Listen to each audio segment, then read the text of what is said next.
Salut et bienvenue sur Commodore 64 et 6510 Rétro Programming, la chaîne de rétroprogrammation francophone en langage machine et assembleur sur Commodore 64. Aujourd'hui, nous allons parler multiplexage, hein. Vous savez, c'est cette technique qui consiste à afficher plus de 8 sprites simultanément à l'écran. Mais avant de parler technique et programmation, je vous propose de regarder une petite vidéo que je vais lancer, une démo que je vais lancer. C'est joli, alors ça prend un petit peu de temps, voilà.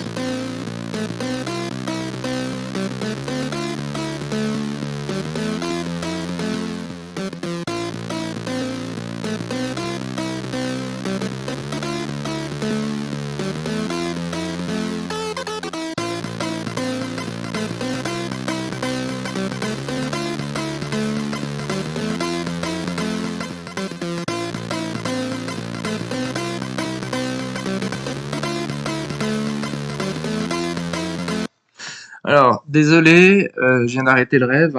C'était beau, hein, c'est magnifique. Alors, cette petite démo, vous pourrez trouver en bas de la vidéo le lien vers lequel vous pourrez trouver, hein, télécharger cette démo. Mon objectif, c'était pas de vous montrer cette démo, hein, du début jusqu'à la fin, mais plutôt de vous parler de la technique qui était utilisée, hein. Vous voyez, beaucoup de couleurs, hein, mais la technique principale, c'est le multiplexage. On voit qu'il y a une superposition, hein, de sprites les uns sur les autres. Vous voyez, c'est empilé ici. Vous en avez 8, je crois, grosso modo. Je les ai pas calculés, alors peut-être un petit peu moins. Peut-être 7 seulement, mais bon, et on va partir du postulat qu'il y en a 8 et surtout vous avez une dizaine de rangées, ça fait 8 par 10, ça fait 80 sprites à l'écran, 80 sprites affichés et en plus qui sont modifiés, qui bougent. Alors, ça, ils ne bougent pas à proprement parler, mais c'est la forme qui est modifiée. C'est la forme des sprites, ce qui donne cet effet de mouvement que j'avais évoqué dans ma vidéo sur l'initiation aux sprites, hein. Il suffit simplement de modifier les pointeurs de données des sprites pour que on aille rechercher des nouvelles formes et ça donne cet effet de mouvement.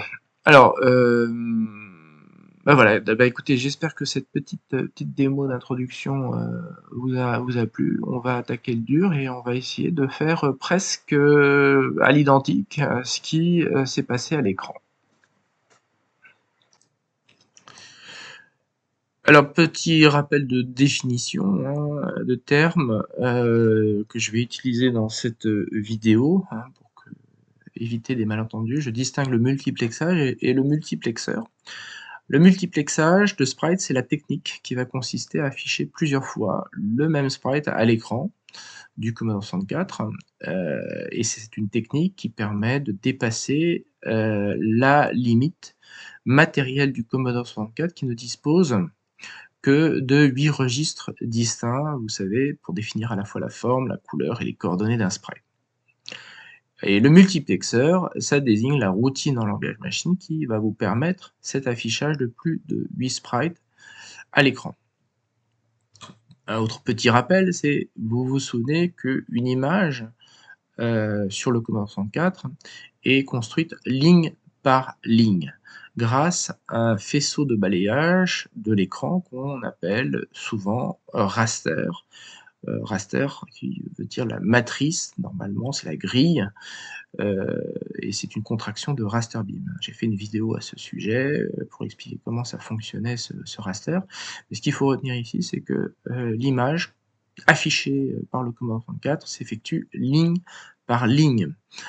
Et le multiplexeur de sprites, hein, donc le programme en langage machine qui va vous permettre d'afficher plus de 8 sprites, va s'appuyer sur un déplacement des sprites, on aura éventuellement de modifier, hein, quant à leur forme et à leur couleur, vers un nouvel emplacement situé au moins 21 points plus bas à l'écran pendant le balayage par le faisceau raster des lignes d'écran où ils étaient situés, hein, précédemment, et au plus tard vers la nouvelle ligne d'affichage.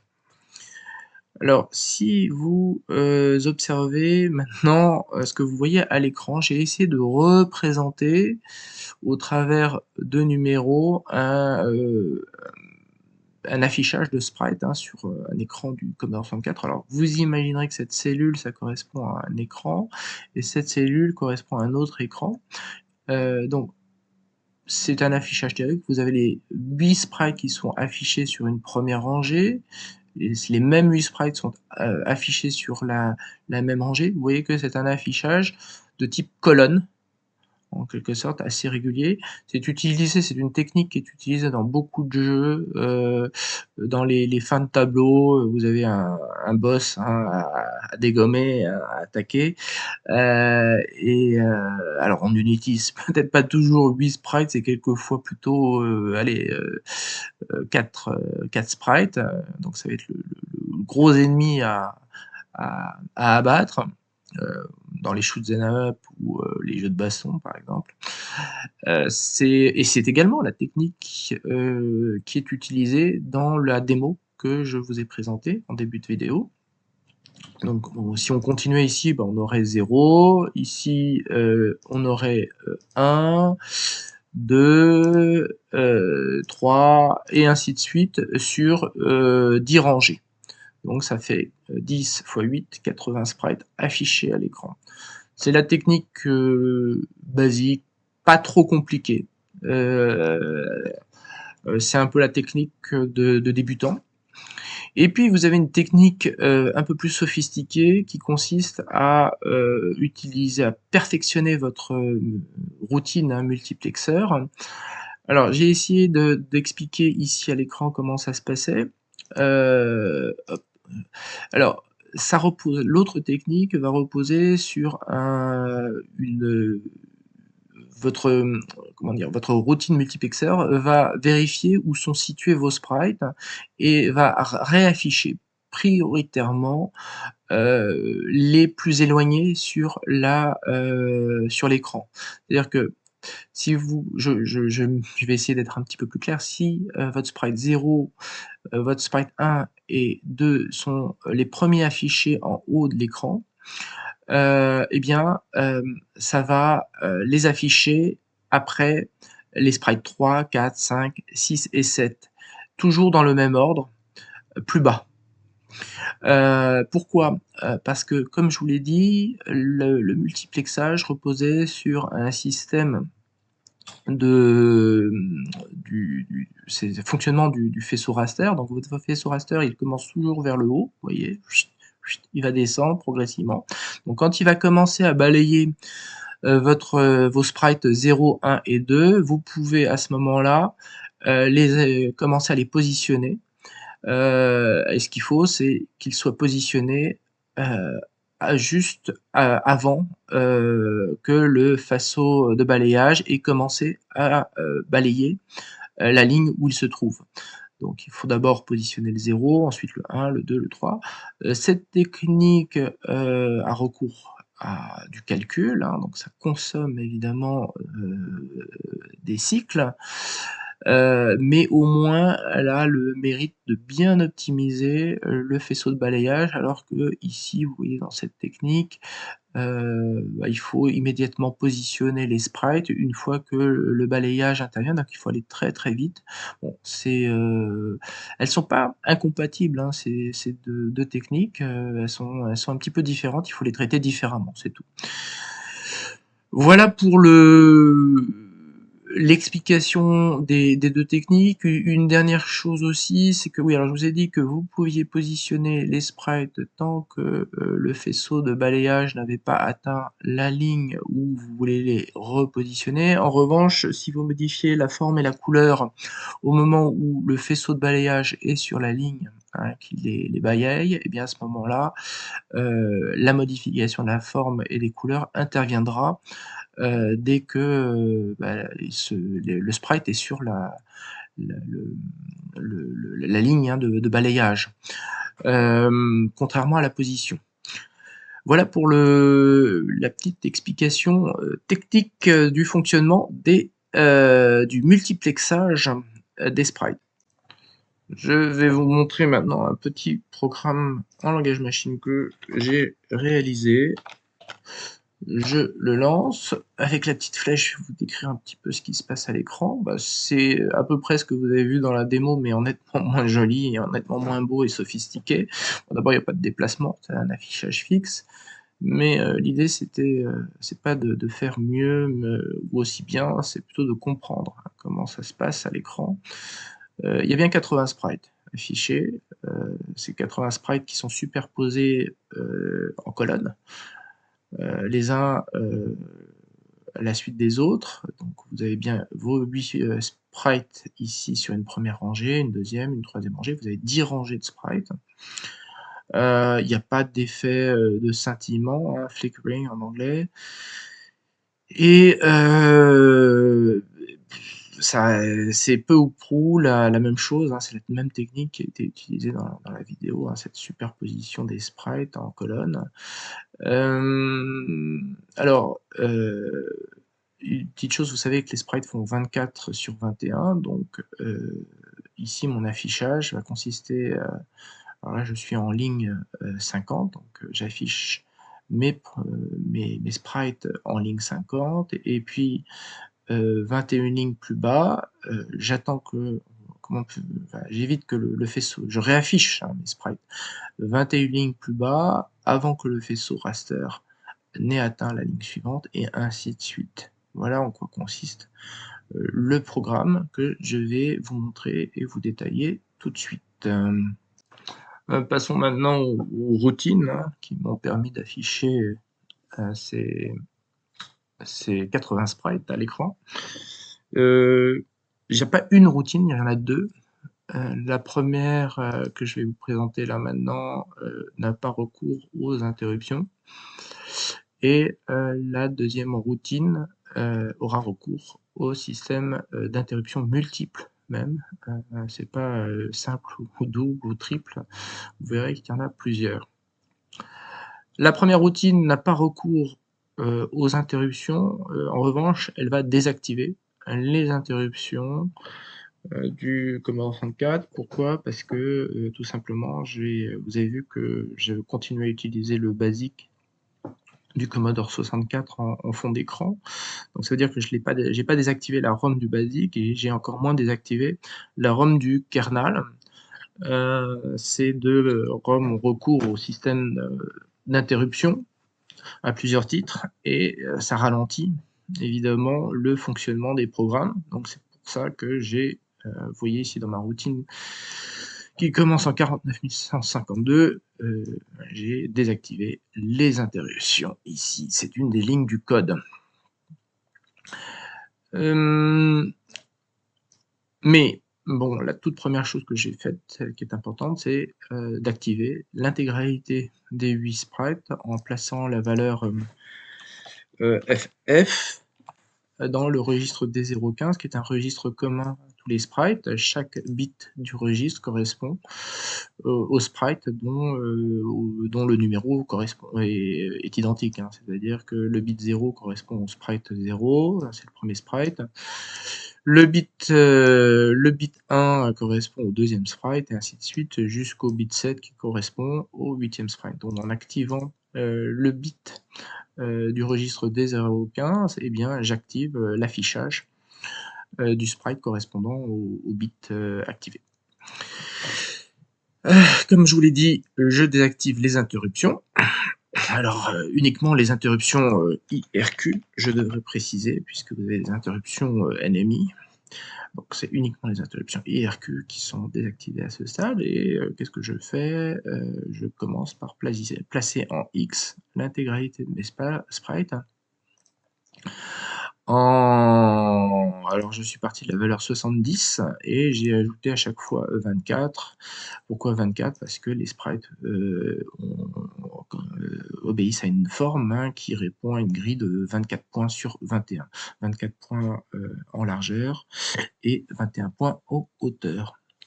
Une fois que j'ai positionné en X mes sprites, c'est là qu'intervient les choses un petit peu plus sophistiquées. Alors, j'ai créé, vous verrez tout en bas, un, j'ai créé des octets qui positionnent en Y les différents sprites. Donc, j'ai une position en 50, 21. À chaque fois, c'est une position qui augmente de 21 à chaque fois.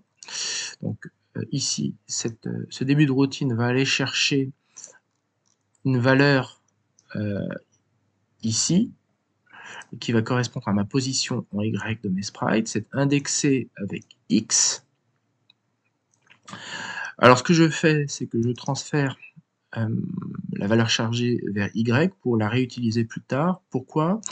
Parce que je retire 1 et je vais m'assurer que mon sprite va bien être affiché à une ligne de raster avant, en quelque sorte. Je dois positionner un Y, mon sprite pas trop vite, mais tant que le faisceau raster est en train de balayer la précédente rangée de sprites. Alors je peux mettre SBC 1, je peux mettre SBC 2. Si je lance, vous allez voir, ça fonctionne.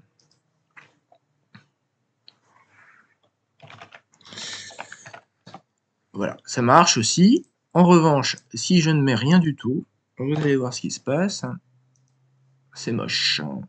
C'est moche, c'est moche. Voilà, c'est le grand moment de solitude pour un programmeur, ce truc-là, vous allez voir. Voilà.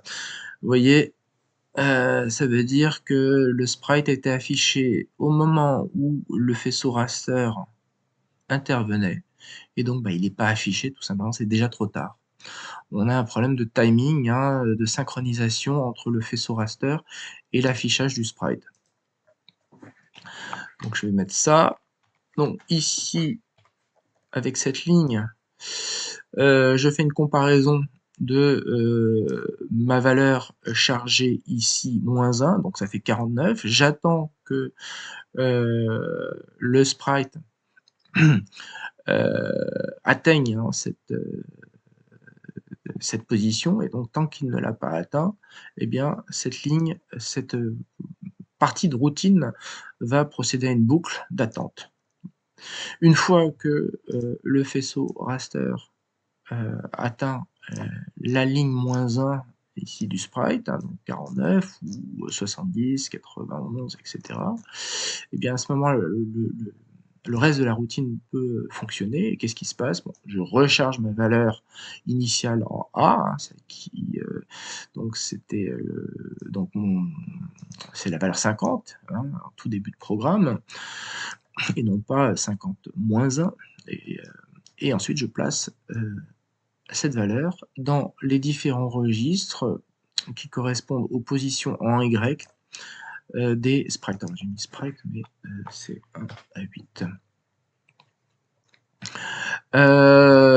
Petite boucle d'attente pour s'assurer que le faisceau raster soit soit redevenu et dépassé la fameuse zone au-delà de la position 255. Vous savez, le faisceau raster continue à balayer l'écran beaucoup plus bas, bien en dessous du cadre de l'écran, mais j'ai pas eu besoin d'avoir recours à cette boucle d'attente, ça fonctionne.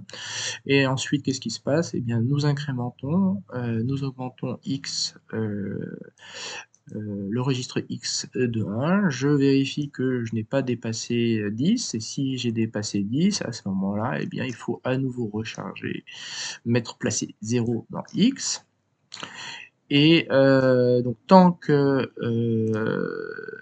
que cette X n'a pas atteint cette valeur de 10, eh bien, je remonte ici alors vous voyez, jump, je reviens à start, tout simplement. Et donc ma routine va aller charger la position suivante, 71, et ensuite 92, 113, et ainsi de suite. Voilà pour cette première routine en langage machine qui ne repose pas sur les interruptions, mais plutôt une désactivation des interruptions. Une petite chose que je voulais vous montrer, c'est si je ne rajoute pas cette instruction de désactivation des interruptions, voilà ce que ça aurait donné. Toujours intéressant.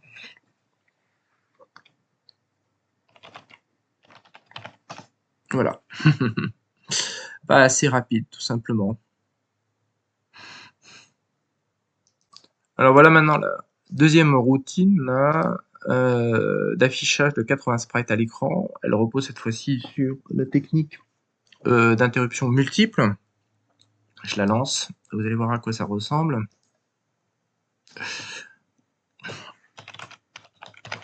Voilà. Alors, remarquez, avant que je ne fasse quelques manipulations à l'écran, donc on a bien nos 80 sprites identiquement affichés à la précédente routine que je vous ai montré.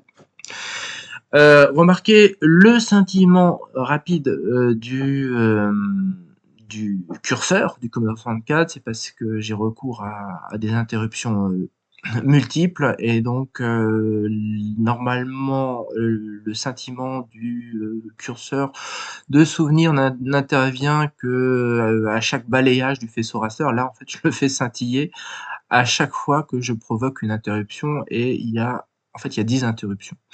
Vous allez comprendre en regardant la routine en langage machine pourquoi je parle de 10 interruptions.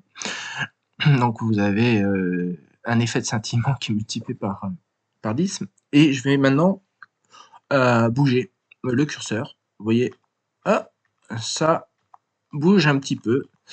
Bah, tout simplement parce que dès que je fais un déplacement avec mes flèches, eh bien, j'ai une gestion prioritaire par la touche, pardon, pas par la touche, mais vous avez des interruptions NMI qui fonctionnent à ce moment-là, qui sont non masquables, et elles ont priorité sur l'affichage des sprites, ce qui fait que voilà, ça bouge comme ceci. Mais je peux, vous voyez, je vais faire un new d'abord pour m'assurer que j'ai pas de problème. J'étais pas, mais imaginons que je fasse quelque chose que j'arrive pas à voir derrière l'écran, c'est horrible. Ouais, je peux pas faire grand chose. Mais croyez-moi sur parole, on, on peut, on peut, vous voyez, programmer print. Alors, j'aurais bien mis Hello the World, mais on va pas voir ce qui se passe. Je me marre tout seul. Voilà, vous voyez, ça fonctionne. Donc, si hop, je fais un go to 10, hop, j'affiche. Là, il est là, je le lance. Alors, pourquoi j'ai... Ah non, tout simplement parce que... Hop, print.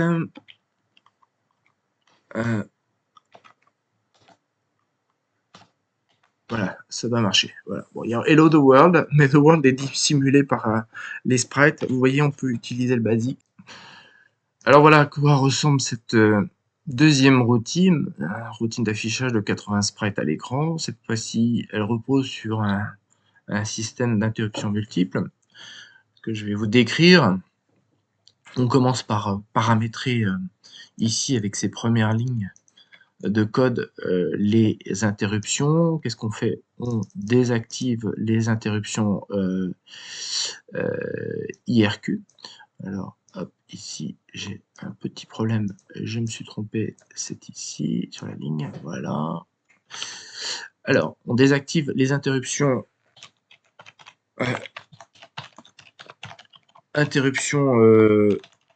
IRQ, mais du 6502. 6510, pardon. Et ensuite, on va désactiver les interruptions IRQ, IRQ de la puce CIA numéro 1. Et nous allons également, alors j'ai pas désactivé les interruptions NMI. En revanche, j'ai désactivé, vous voyez, le bit 7 au travers de ces instructions, le bit 7 du registre des 011.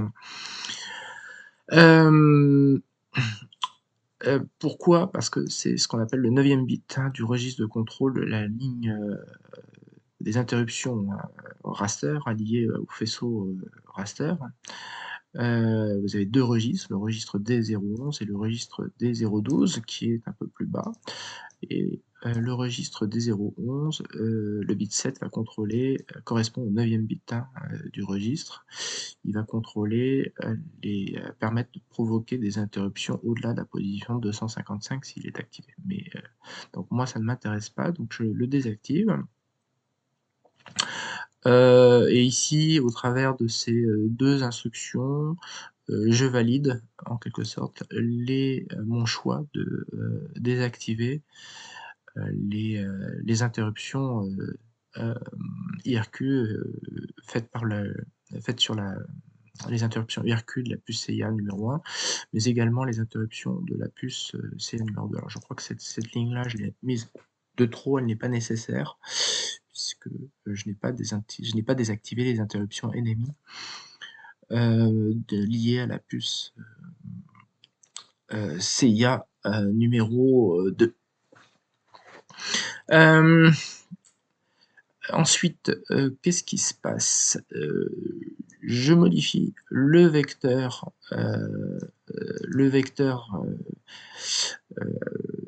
situé aux adresses 314 et 315. C'est le vecteur qui indique l'adresse où se trouve la routine de gestion des interruptions du kernel.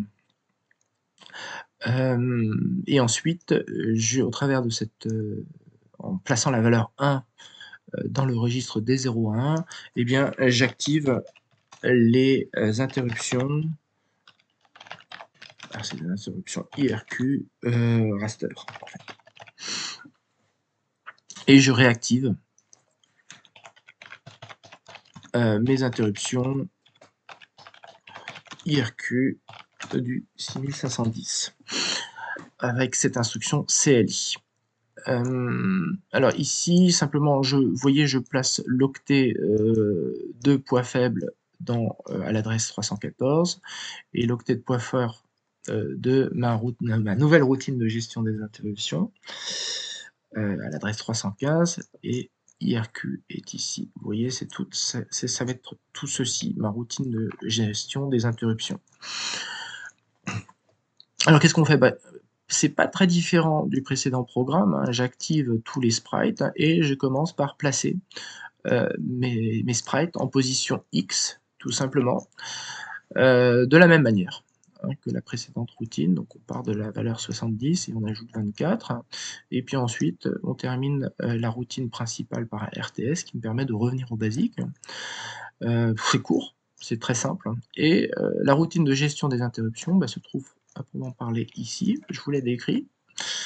Je charge la valeur en FB, la valeur FB qui est à 0 par défaut, et je vais charger, comme dans notre routine, les différents octets qui ont été placés dans cette ligne position, indexés avec X, et je vais les placer dans les différents registres des sprites qui déterminent leur position en Y. J'incrémente X, et tant que X n'a pas atteint 10, eh bien, la routine continue en plaçant la nouvelle valeur de X en FB, et sinon, si cette valeur de 10 est atteinte, eh bien, je recharge X avec 0, que je replace évidemment dans FB. J'ajoute 2 à la valeur chargée ici, que je vais placer dans le registre des 012 qui va activer mon interruption suivante. Ma première interruption était provoquée en ligne 50, donc ça veut dire que ma seconde interruption va être chargée avec la valeur 52. Et ce qui va se passer, c'est que lorsque je vais avoir une deuxième interruption en 52, ça va positionner les sprites en 71. Donc c'est comme tout à l'heure, on positionne les sprites avant que le faisceau raster ait atteint la position Y. En principe, alors j'ai pas rajouté ces lignes qui désactivent le bit 7 de D0 au 11, c'est implicite, ce n'est pas nécessaire. Si on veut faire les choses proprement, on le désactive, le bit 7, pour s'assurer que on reste toujours dans les valeurs inférieures à 255. Cette fonction permet de valider l'interruption IRQ raster, tout simplement. Donc ça évite au programme de confondre d'aller chercher une autre type d'interruption, et puis ensuite ça va aller directement chercher la routine de gestion normale des interruptions du kernel en EA31. Alors ici vous avez la routine complète. On aurait pu aller rechercher celle en EA81, ça donne ceci. Je vais lancer le programme. J'espère que ça s'affiche bien chez vous également. Donc, hop. Voilà. La différence, c'est que le curseur n'apparaît plus. Bon, ça accélère un peu plus ma routine, puisque ça m'évite d'exécuter quelques lignes de code. En revanche, je ne peux pas utiliser le basique. Ici, je reste sur EA31. Et voilà. Et voilà, et voilà, c'est assez simple, assez court.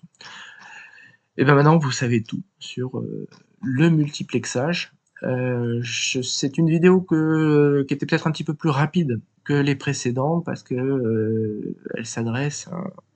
j'estime qu'elle s'adresse à un public maintenant un peu rompu, un peu formé aux techniques de programmation.